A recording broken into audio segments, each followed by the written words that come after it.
There was once this story told of a psychologist who made a trip to Africa. While on this trip, the tour guide took the psychologist to a dungeon.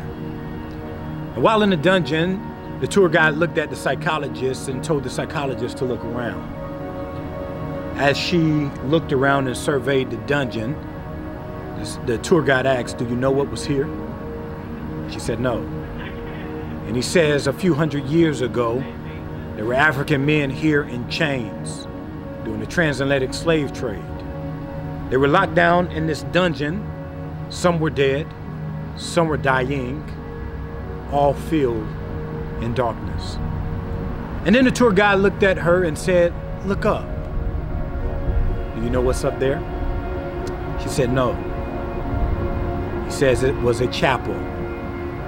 And as the worshipers would gather and sing their songs and pray their prayers and give their money, they would drown out the cries of those in the dungeon. And he looked at the psychologist and told her, "In this life of ours, in some sense of the word, we're always caught in between the chapel and the dungeon. Always caught in between religious sentimentality and the darkness of human life. And we always have to make this choice. Where will we find ourselves? Will we find ourselves in the chapel, drowning out the cries of those who are in pain and darkness?